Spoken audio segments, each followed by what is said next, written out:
Valletta, on the Mediterranean island of Malta, a city fashioned by its relationship with the sea and steeped in maritime history. Over the centuries, the harbour has hosted many fleets, and this year welcomes 107 of the world's top racing yachts for the 37th edition of the Rolex Middle Sea Race. The race is an offshore classic. It's right up there with the Rolex Sydney Hobart and Rolex Fastnet race.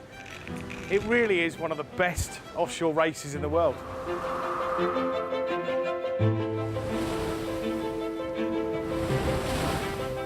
With the start rapidly approaching, the final preparations are underway. For the organisers, the media, and the crews. Down on the dock, an international array of racing yachts, big and small, professional and Corinthian, prepare to embark on this classic offshore challenge.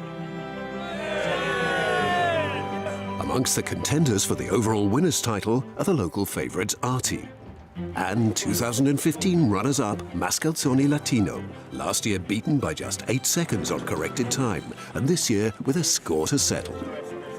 Rolex Middle Sea Race, very tough one to win.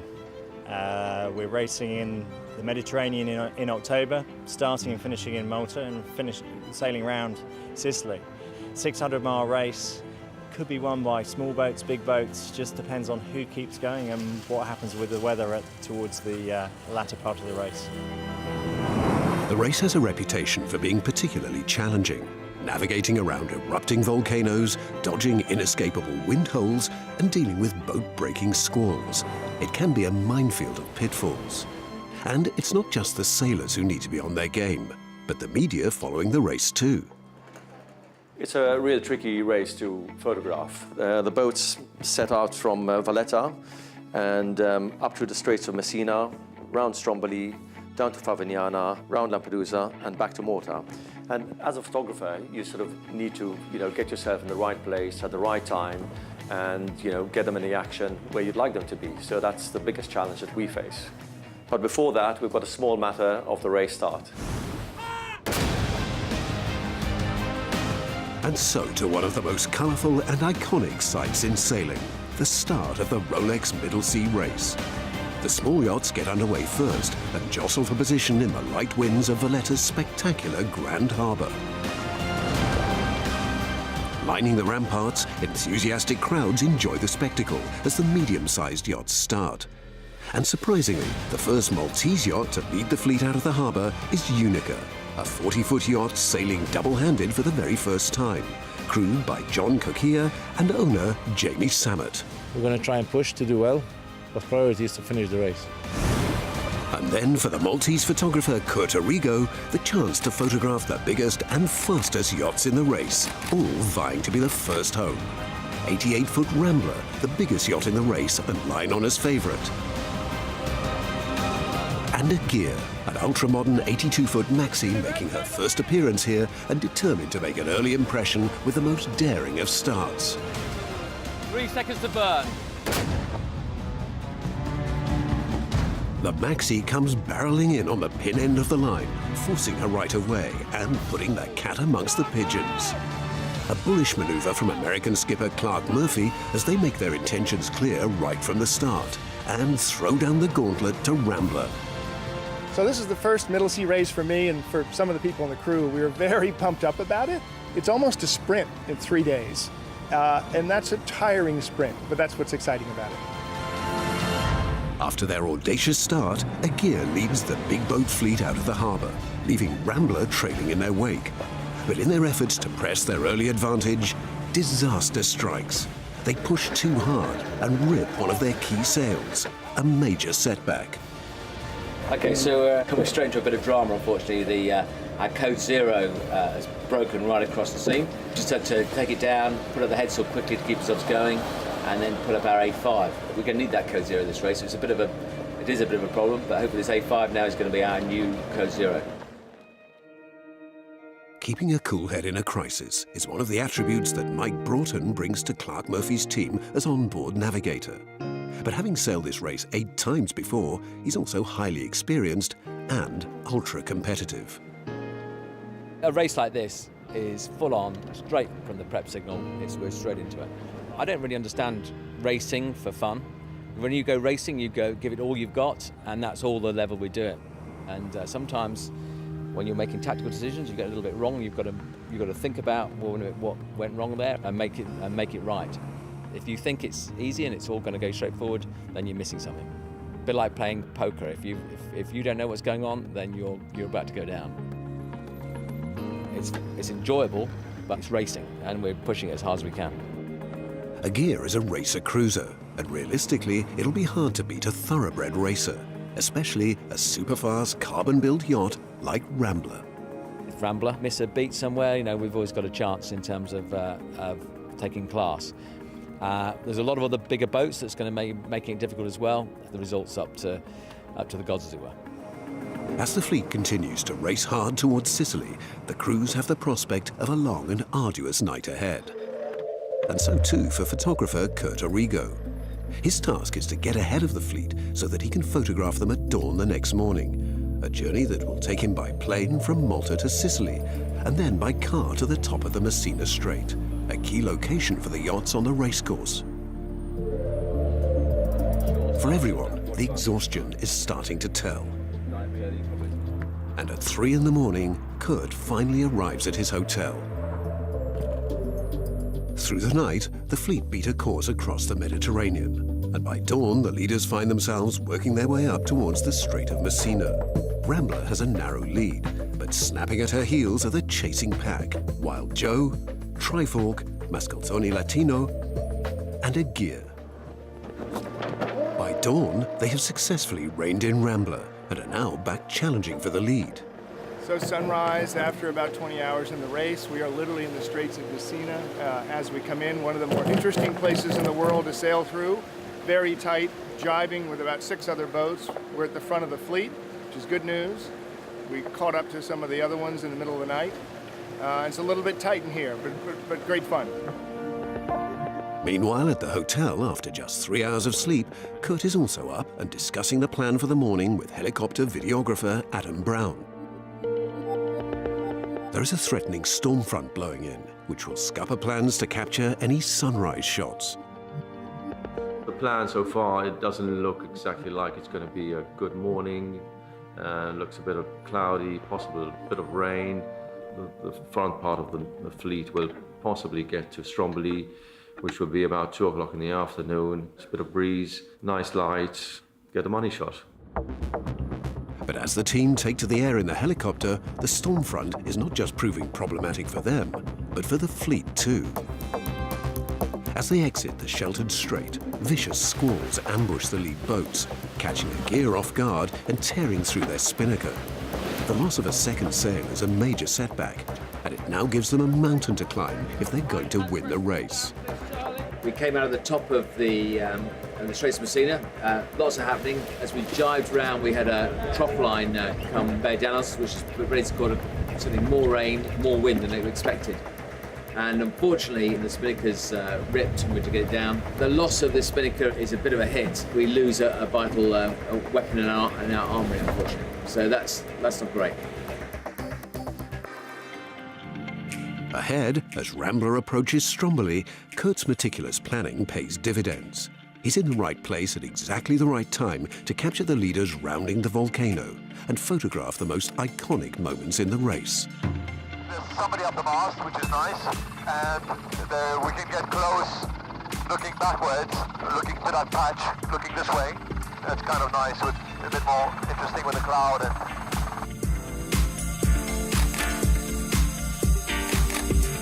we can just get a wide shot.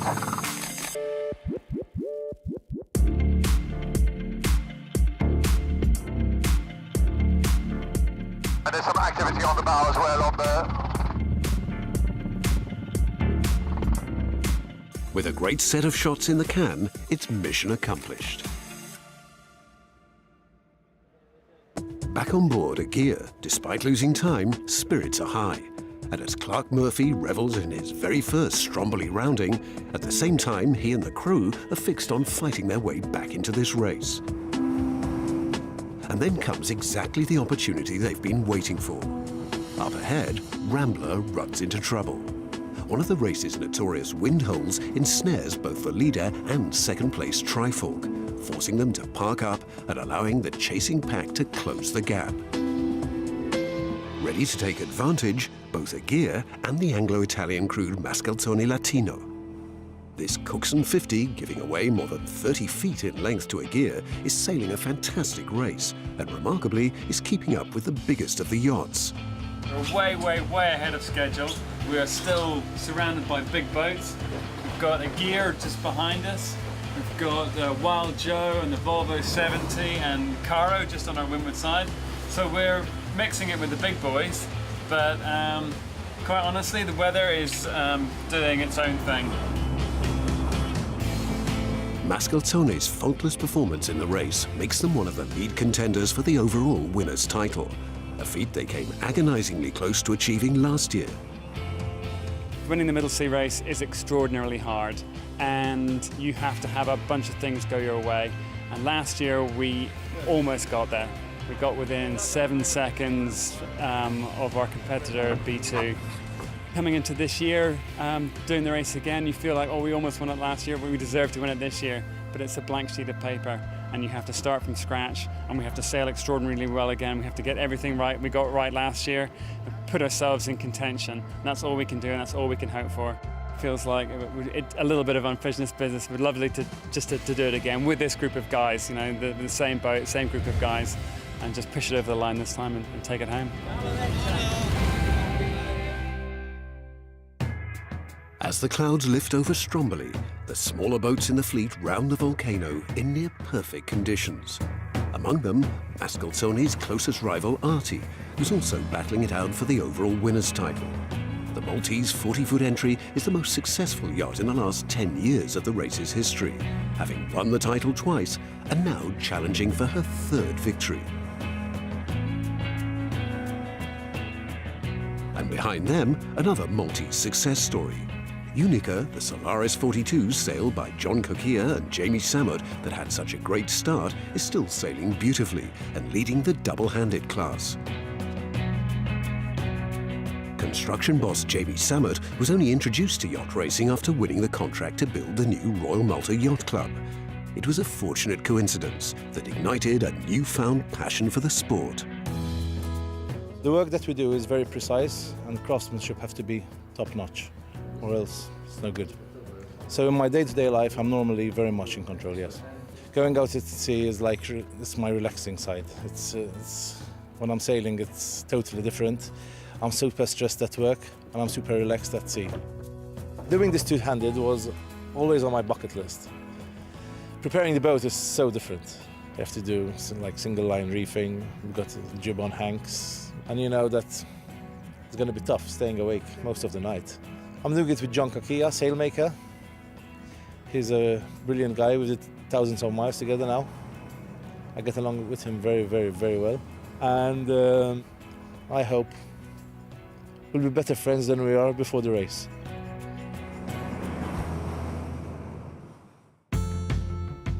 The Rolex Middle Sea Race has been described as the most beautiful racecourse in the world. And as the final boats in the fleet round Stromboli at sunset, they're able to enjoy a special moment. Anyone that goes to sea, there's always a few minutes where you look around and go, yeah, this is why we come out here.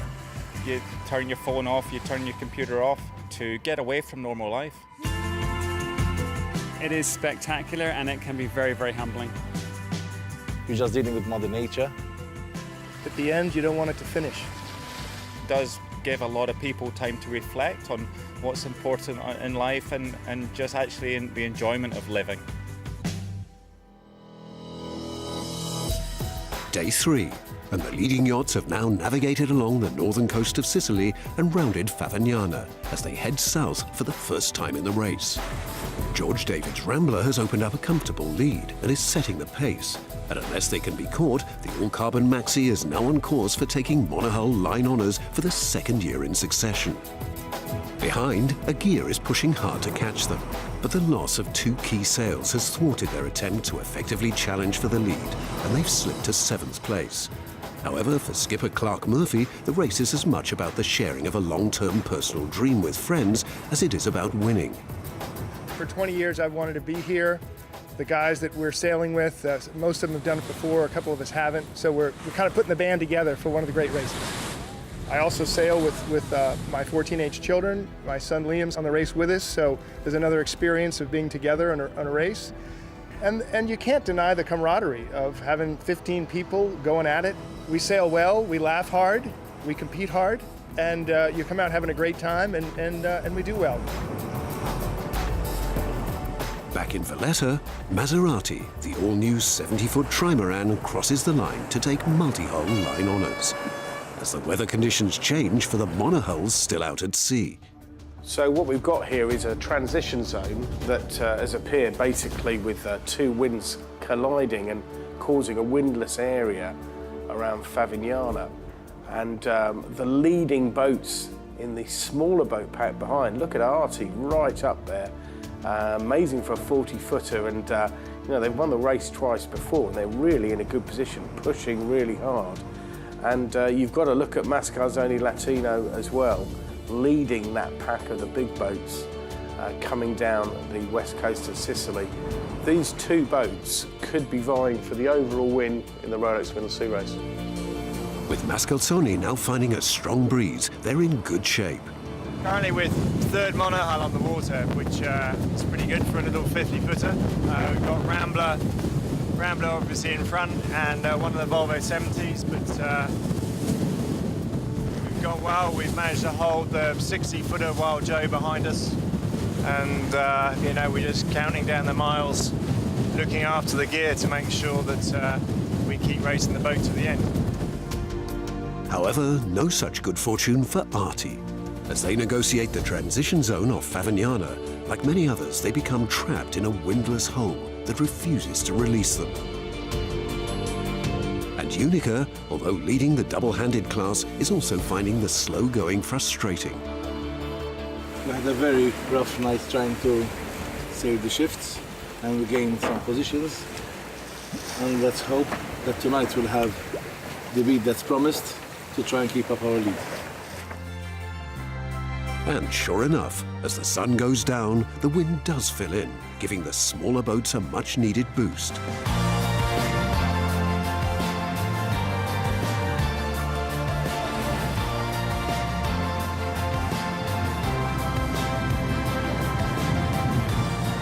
Ahead, Rambler power their way to the finish line.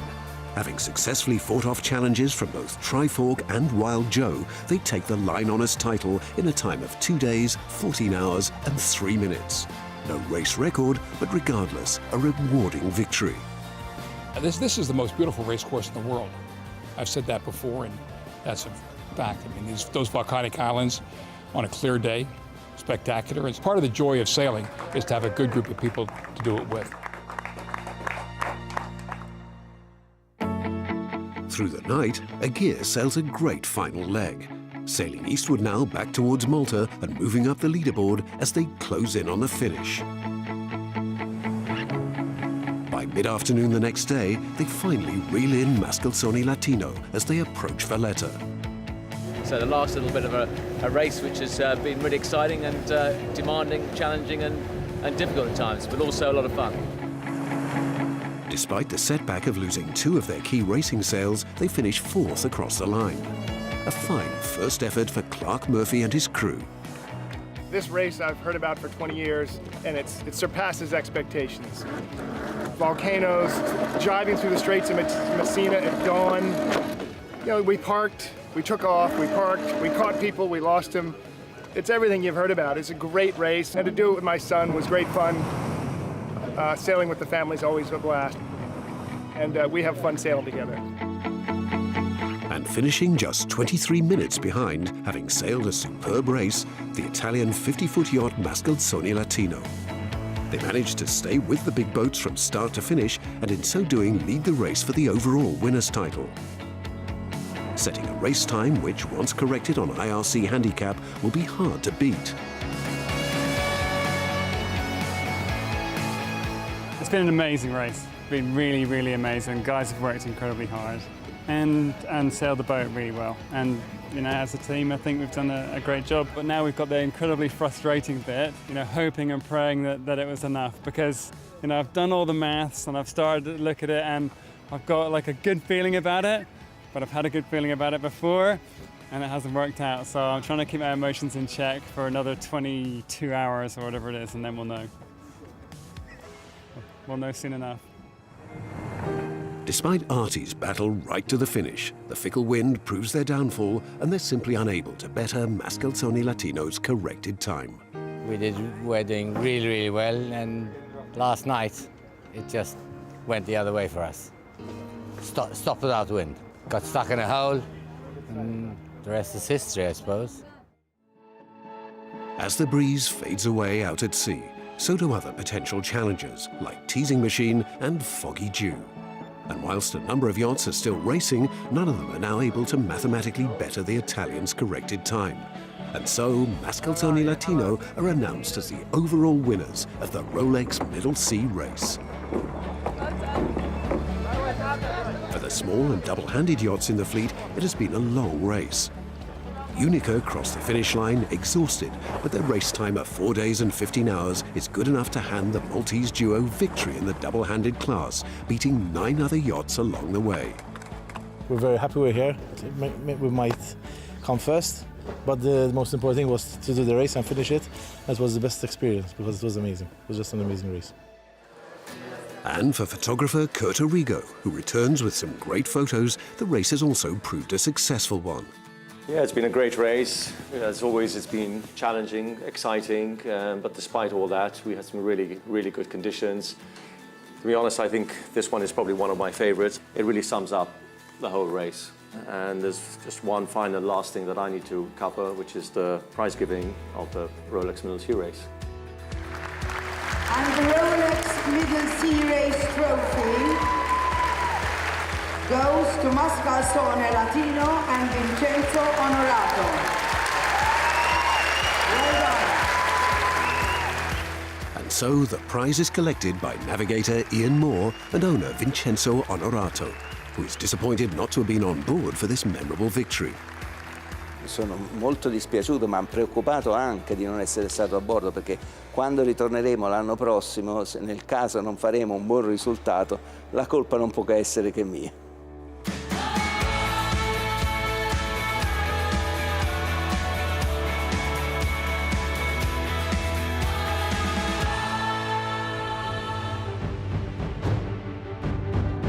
Next time on the Spirit of Yachting, we're in Australia for another offshore classic, the Rolex Sydney Hobart Race.